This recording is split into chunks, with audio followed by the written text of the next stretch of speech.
Bem-vindos a mais um estudo da série sobre o livro de Êxodo. No ano 1490 a.C., após matar um capataz egípcio, com medo que o faraó Tutmós III mandasse também matá-lo, Moisés, então com 40 anos de idade, fugiu para o deserto de Midian. Ali ele casou-se com Zípora, filha do sacerdote Jetro. Ali teve também 2 filhos, Gerson e Eliezer. Em Midian, Moisés passou 40 anos tranquilos como pastor de ovelhas. Pôde meditar na sua vida, manter comunhão com Deus, anos que o transformaram e o prepararam para uma função de liderança. Deus inspirou Moisés no deserto de Midian a escrever os livros de Jó e de Gênesis. Gênesis nos conta a história da criação do mundo, revela-nos o grande conflito, a queda do homem em pecado, a entrada do pecado e o plano de Deus para a salvação da humanidade. A aliança de Deus, o dilúvio, as primeiras nações que surgiram e como Deus guiou a história e os seus filhos no começo da civilização. O livro de Gênesis é importantíssimo para nós entendermos quem somos, de onde viemos e para onde vamos. O livro de Gênesis dá sentido à nossa vida. Foi essa extraordinária tarefa que Deus entregou a Moisés durante os anos em que esteve no deserto de Midian. Mas, 40 anos depois, certo dia, ele viu um arbusto, uma sarça, envolta numa chama de fogo. Só que havia chama de fogo, mas a sarça não se queimava. Com o conhecimento de ciências que possuía, Moisés percebeu que estava diante de um milagre. Assim, ele se aproximou com cuidado. Porém, nesse instante, ele ouviu a voz de Deus do meio da sarça. E Deus dizia: Moisés, não te chegues para cá. Tira as sandálias dos pés, porque o lugar em que estás é terra santa. A presença de Deus santifica o lugar onde ele se manifesta. Êxodo capítulo 3 começa dizendo: apareceu-lhe o anjo do Senhor. A expressão é comumente usada no Antigo Testamento para referir-se a Cristo. Nos dias do Antigo Testamento, a segunda pessoa da divindade não havia assumido ainda a natureza humana. Mas quando se relacionava com as suas criaturas, Deus sempre o fazia através da sua segunda pessoa.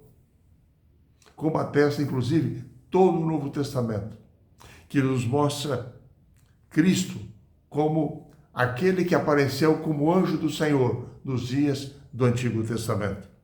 Era o próprio Senhor se apresentando de diferentes maneiras em diferentes ocasiões. E assim, o Novo Testamento nos mostra Cristo na criação, no Sinai, no deserto, em muitos momentos da história do seu povo. Para Moisés, aquele encontro com o Senhor diante da sarça ardente foi uma experiência transformadora. O Senhor se apresentou a ele dizendo: eu sou o Deus de teu pai, o Deus de Abraão, o Deus de Isaque, o Deus de Jacó. Quando nós lemos no verso para memorizar desta semana, Êxodo 3, 7 e 8, lemos o seguinte: então o Senhor continuou: certamente vi a aflição do meu povo que está no Egito. Ouvi o seu clamor por causa dos seus feitores. Conheço o sofrimento do meu povo. Por isso desci a fim de livrá-lo das mãos dos egípcios, para fazê-lo sair daquela terra e levá-lo para uma terra boa e ampla, terra que mana leite e mel.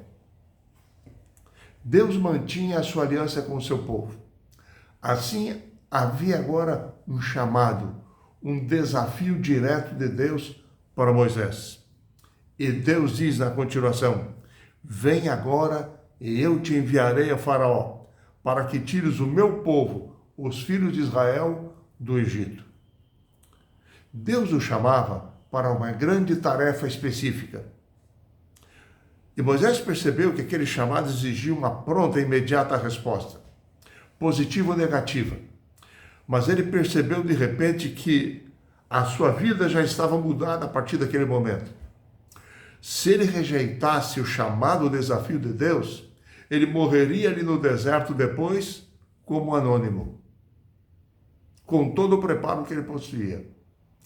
Mas se ele aceitasse o chamado de Deus, sua vida correria inúmeros riscos. E assim, Moisés entrou em choque. Ele tinha 80 anos naquela ocasião. Fazia 40 anos que estava fora do contexto do Egito. A situação não parecia fácil. Era uma situação que não era simples e parecia-lhe às vezes nem real. E assim Moisés tentou ganhar tempo e começou a dialogar com Deus. E ele apresentou 4 argumentos. Na verdade, eram 4 desculpas. Deus, porventura, não poderia escolher outra pessoa? Por quê? Ele perguntou. Primeiro, quem sou eu para ir a Faraó e tirar do Egito os filhos de Israel? Ele havia sido pretendente ao trono do Egito como filho adotivo da rainha Hatshepsut. Ele foi um concorrente de Tutmés III que assumiu o trono e que agora queria matá-lo. Como é que ele encararia Faraó? Que chances ele teria? Moisés sentiu um misto de humildade e de indignidade diante do desafio. Poderia o Senhor escolher outro que tivesse complicações anteriores menores, que tivesse mais qualificação? Só que a resposta de Deus nesse momento foi bastante simples. Deus disse, eu serei contigo. E o sinal é o seguinte, eu farei que sob a tua direção o meu povo, o povo de Israel, me adore neste monte aqui, no Sinai, no Monte Horebe. Diante do desafio reiterado, Moisés fez uma segunda pergunta. Mas quem és tu? Se quando eu for aos filhos de Israel e eu disser, o Deus de vossos pais me enviou a vocês, e me perguntarem, mas qual é o seu nome? Quem que eu lhes direi? Como lhe apresentarei? A resposta de Deus também foi bastante objetiva. E Deus disse, eu sou o que sou. Dirás aos filhos de Israel, eu sou, me enviou a vós outros.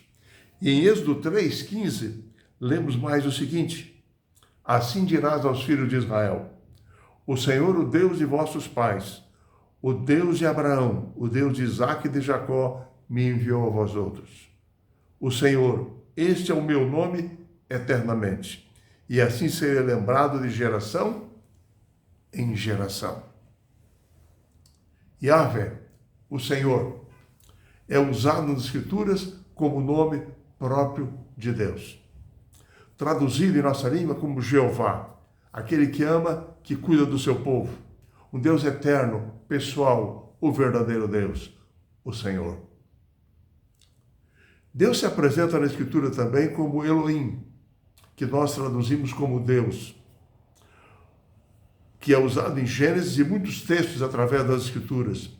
Quando Deus se refere à divindade, quando as Escrituras mostram Deus em sua obra criadora, governando todas as coisas, se relacionando com os seus filhos. E Deus também se apresenta como Todo-Poderoso, como o Senhor dos Exércitos. Mas sempre é o Senhor nosso Deus. Quando Deus se identificou a Moisés quem ele realmente era e quem ele devia apresentá-lo, como ele devia apresentá-lo ao povo, Moisés saiu com uma terceira questão. Mas, Senhor, se eles acreditarem em Ti, mas se eles não acreditarem em mim, se eles não quiserem me ouvir, se eles duvidarem de mim, eu estou há 40 anos fora do Egito. Surgiu agora no Egito uma nova geração. Não me conhecem. Que histórias ouviram a meu respeito? Pouco conhecem sobre mim. Como confiarei em mim? A resposta de Deus foi simples. Deus disse: eu vou realizar 2 milagres agora. E você vai realizar esses 2 milagres quando estiver junto ao meu povo. E assim, por esses sinais, eles crerão em você. Ele mandou que Moisés tomasse a sua vara, ele a tomou e ela se tornou numa serpente. Depois Deus mandou que Moisés colocasse a mão no peito. Ele a colocou e quando a tirou, ela estava leprosa. Deus mandou que a colocasse de volta. Ela colocou de volta no peito e ao retirá-la, ela estava curada. E Deus diz mais: se eles não crerem nesses 2 milagres, você vai tomar uma porção da água do Nilo, vai derramar na terra e ela vai se tornar em sangue. Bom, Deus havia apresentado provas suficientes para Moisés. Agora Moisés, mais uma vez, começa a pensar em si mesmo, executando o chamado à tarefa do Senhor. E agora ele lança uma 4ª desculpa. Ele diz: Senhor, eu nunca fui eloquente, sou pesado de boca e pesado de língua. Eu não falo bem. E agora vem a resposta do Senhor: mas eu serei com a tua boca e te ensinarei o que has de falar.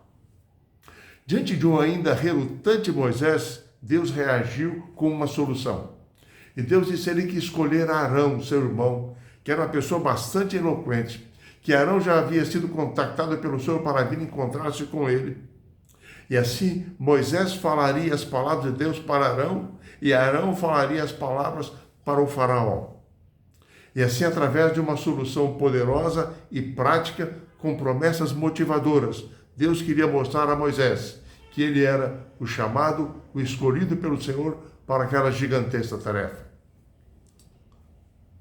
Moisés finalmente aceitou o desafio. E agora ele partiu para o Egito. Mas, curiosamente, para nos ensinar a seriedade das ordens de Deus, o final do capítulo 4 de Êxodo, ao relatar a descida de Moisés para o Egito, apresenta um quadro curioso. Quando Moisés aceitou o chamado do Senhor e dirigiu-se com sua família para o Egito, o Senhor o interpelou no caminho e queria matá-lo. Mas como assim? Foi-lhe explicado, porque ele não havia cumprido a ordem do Senhor, que havia estabelecido a circuncisão dos filhos de Israel como sinal da aliança de Deus com o seu povo. Moisés não circuncidava o seu povo, o seu filho. E assim, numa ação rápida para salvar a vida do seu marido, Zípora tomou o seu filho e o circuncidou. E assim o Senhor o deixou em paz. Essa história, essa experiência, nos mostra, nos ensina a lição, que às vezes nós podemos mesmo realizar uma grande obra para Deus. Porém, não podemos negligenciar nenhuma das suas ordens, nenhum dos seus mandamentos. Enfim, na lição de Moisés com a sarça ardente, nós podemos aprender algumas coisas. Primeiro, por vezes não é fácil aceitarmos o chamado de Deus, o desafio que Ele nos faz em nossa vida. Às vezes, Ele muda a nossa vida, o seu chamado nos tira da zona de conforto e nos lança novos desafios. Porém, atender o chamado de Deus sempre é o melhor e o mais seguro dos caminhos. A segunda lição que aprendemos é que Deus atua poderosamente quando nós aceitamos o seu chamado. Deus realiza milagres e nos leva a uma vida plena e feliz. A terceira lição que aprendemos é que quando Deus chama alguém, o Senhor o capacita para a tarefa. Deus nos concede dons espirituais para realizarmos aquilo para o que Ele está nos chamando, mesmo quando a obra nos parece grande e difícil. Que você e eu possamos ter um encontro pessoal com Deus. Que nós possamos, através da oração, do estudo da palavra de Deus, termos a certeza de que o Senhor está conosco e irá conosco em todos os caminhos. Ele nos guiará para cumprirmos o seu grande propósito para com a nossa vida. Oremos hoje para que o Senhor nos mostre o caminho a seguir.